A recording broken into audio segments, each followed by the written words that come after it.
Well, this is our penultimate day of Unwrap Christmas. So we're reading from Luke chapter 23, and again, I'm reading in the NIV. Then the whole assembly rose and led him off to Pilate, and they began to accuse him, saying, "We have found this man subverting our nation. He opposes payment of taxes to Caesar and claims to be Messiah, a king." So Pilate asked Jesus, "Are you the King of the Jews?" "You have said so," Jesus replied. Then Pilate announced to the chief priests and the crowd, "I find no basis for a charge against this man." But they insisted, "He stirs up the people all over Judea by his teaching. He started in Galilee and has come all the way here." On hearing this, Pilate asked if the man was a Galilean. When he learned that Jesus was under Herod's jurisdiction, he sent him to Herod, who was also in Jerusalem at that time. When Herod saw this, he was greatly pleased, because for a long time he'd been wanting to see him. From what he'd heard about him, he hoped to see him perform a sign of some sort. He plied him with many questions, but Jesus gave him no answer. The chief priests and the teachers of the law were standing there, vehemently accusing him. Then Herod and his soldiers ridiculed and mocked him. Dressing him in an elegant robe, they sent him back to Pilate. That day, Herod and Pilate became friends. Before this, they'd been enemies. Pilate called together the chief priests, the rulers of the people, and said to them, "You brought me this man as one who was inciting the people to rebellion. I have examined him in your presence and have found no basis for your charges against him. Neither has Herod, for he has sent him back to us, as you could see. He has done nothing to deserve death. Therefore, I will punish him and then release him." But the whole crowd shouted, "Away with this man! Release Barabbas to us!" Barabbas had been thrown into prison for an insurrection in the city and for murder. Wanting to release Jesus, Pilate appealed to them again, but they kept shouting, "Crucify him! Crucify him!" For the third time he spoke to them. "Why? What crime has this man committed? I have found in him no grounds for the death penalty. Therefore I will have him punished and then release him." But with loud shouts they insistently demanded that he be crucified, and their shouts prevailed. So Pilate decided to grant their demand. He released the man who'd been thrown into prison for insurrection and murder, the one they asked for, and surrendered Jesus to their will. As the soldiers led him away, they seized Simon from Cyrene, who was on his way in from the country, and put the cross on him and made him carry it behind Jesus. A large number of people followed him, including women who mourned and wailed for him. Jesus turned and said to them, "Daughters of Jerusalem, do not weep for me.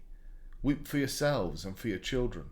For the time will come when you will say, 'Blessed are the childless women, the wombs that never bore, and the breasts that never nursed.' Then they will say to the mountains, 'Fall on us,' and to the hills, 'Cover us.' For if people do these things when the tree is green, what will happen when it's dry?" 2 other men, both criminals, were also led out with him to be executed.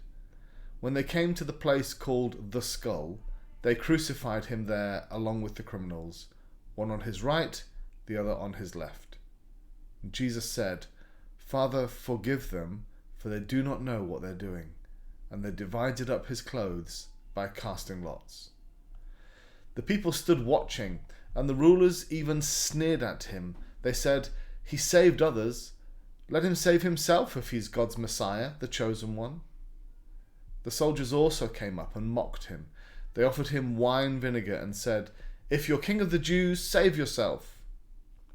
There was a written notice above him which read, "This is the King of the Jews." One of the criminals who hung there hurled insults at him. "Aren't you the Messiah? Save yourself and us." But the other criminal rebuked him. "Don't you fear God," he said, "since you're under the same sentence? We are punished justly, for we're getting what our deeds deserve, but this man has done nothing wrong." Then he said, "Jesus, remember me when you come into your kingdom." Jesus answered him, "Truly I tell you, Today you'll be with me in paradise."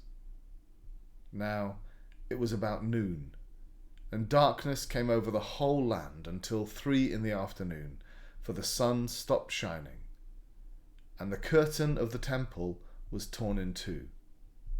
Jesus called out with a loud voice, "Father, into your hands I commit my spirit." When he'd said this, he breathed his last.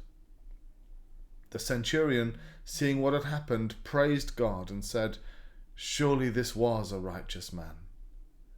When all the people who'd gathered to witness this sight saw what took place, they beat their breasts and went away. But all those who knew him, including the women who'd followed him from Galilee, stood at a distance watching these things. Now there was a man named Joseph, a member of the council, a good and upright man, who had not consented to their decision and action. He came from the Judean town of Arimathea, and he himself was waiting for the kingdom of God. Going to Pilate, he asked for Jesus' body.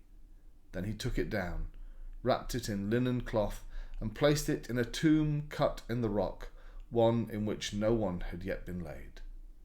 It was preparation day, and the Sabbath was about to begin. The women who had come with Jesus from Galilee followed Joseph and saw the tomb and how his body was laid in it. Then they went home and prepared spices and perfumes, but they rested on the Sabbath in obedience to the command.